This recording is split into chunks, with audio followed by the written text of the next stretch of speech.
John C. Reilly is one of the most recognisable people in Hollywood. From movies like Boogie Nights, Casualties of War and Step Brothers, he is widely considered to be among the most versatile actors working today. His new movie is Wreck-It Ralph Breaks the Internet, and it's in Irish cinemas from November 30th. I'm Mike Sheridan, and this is The Delve.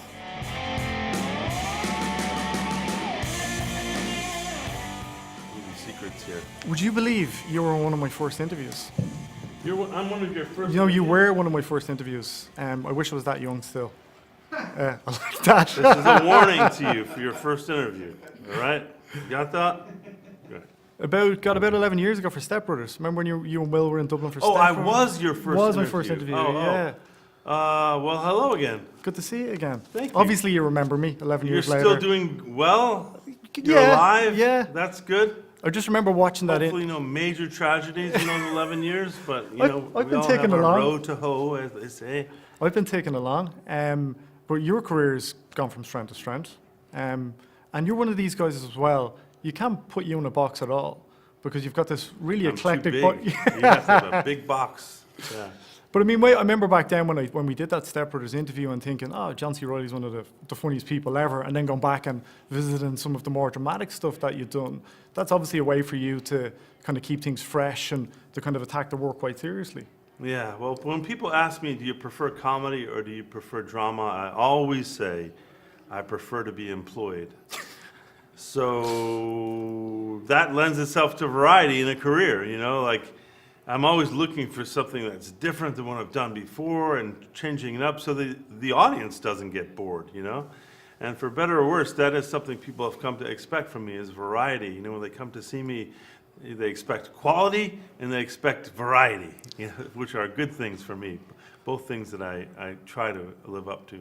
And you're known as a quality improviser as well, and it's kind of surprising too, it's not just for comedy. You can improvise with the dramatic stuff as well, and a lot of that comes via rehearsals, like with something like Step Brothers we were just talking about, which is obviously a comedy. There was it was kind of blocked out in rehearsals to seem spontaneous.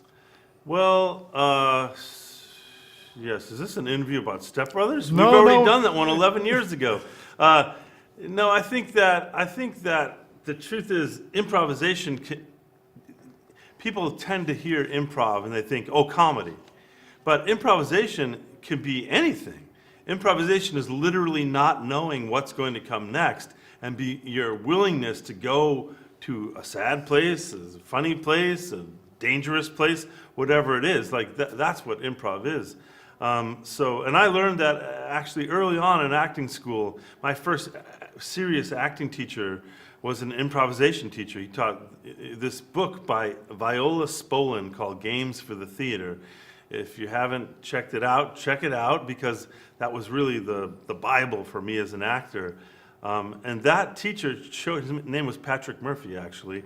That teacher showed me don't have expectations or don't play right as you're improvising. Just open the channel and let things come out, you know, and react and be in the moment and connect with your partner. And that's really, that's been a great thing for me all through my career.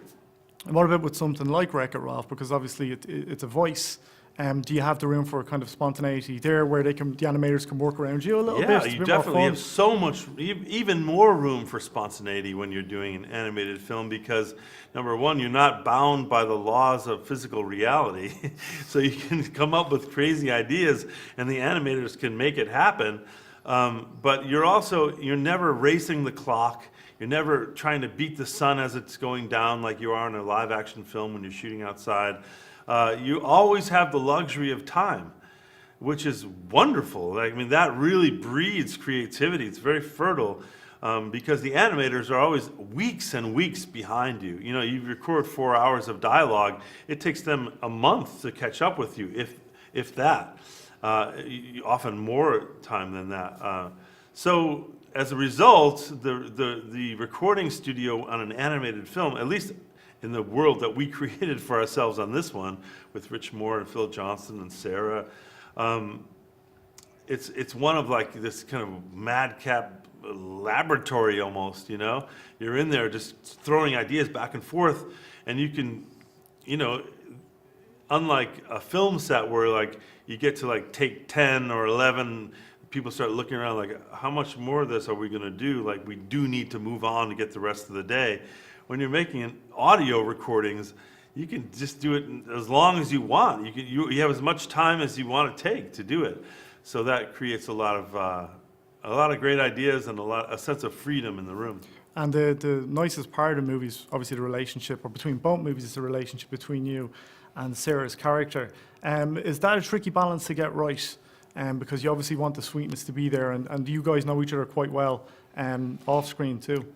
Well, I think that Sarah is someone that is really, you want to make her laugh, you know, so she really encourages, she's so funny herself that you really, like all the great actors that I've worked with in the past, she ups your game, you know, when you're in the room with her, you're like, there's Sarah, you know, like, what are we going to find here? Like, how am I going to top her with some kind of funny put down or whatever?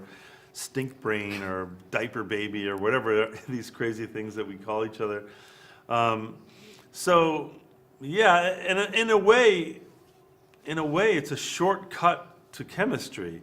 Having the person in there, you actually have genuine chemistry in the room. So then the filmmakers don't have to afterwards generate it or create it, you know, through artificial means. It's right there.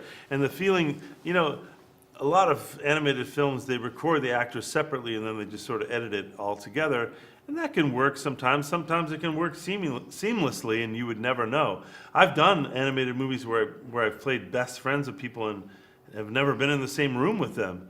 But it works fine in the movie. The movie works great. So I'm not saying it can't work, but I know that by being in the room with Sarah and the other actors, I worked with all the other actors on this film, by being in the room with them, there's an extra dimension that's added, this soulful quality and an emotional connection that's undeniable. Yeah.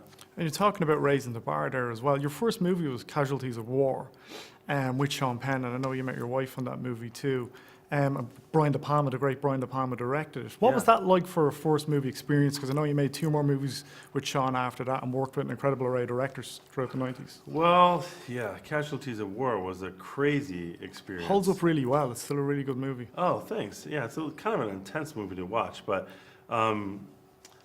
yeah, that was, I mean, I'd never been outside of the Midwest in America. I'd never been on an airplane, let alone out of the country. I'd never been in a movie before.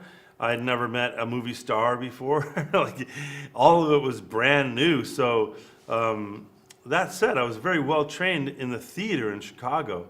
Like, I was coming from Steppenwolf and the Organic Theater Company and working at, studying at the Goodman School of Drama with Patrick Murphy, who I mentioned a second ago. So I was really, you know, they say, what is it? Luck is when preparation meets opportunity, you know? So I was very well prepared by doing theater and working as an actor. So even though this movie business was a whole new thing for me, I just stuck with what I knew, which is like, you know, cross into the looking glass and play make-believe, just the way I did when I was a kid, you know?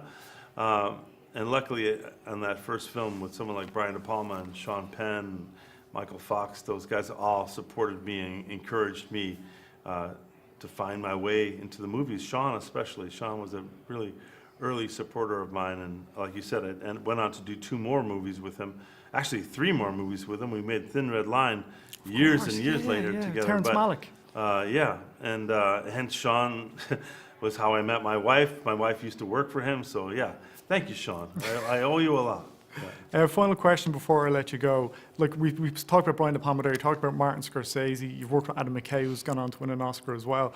Is there any director, and Paul Thomas Anderson, of course, is there any director that's you kind of you feel yourself gravitating towards a bit more that you'd like to keep going back and working with? Well, Paul Thomas Anderson is a close friend of mine.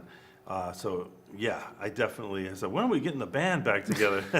Because it's been a little while since I made a film with him. But that said, I still have collaborated with him, talked with him about his scripts and met with him and seen early cuts of his movies and that kind of thing.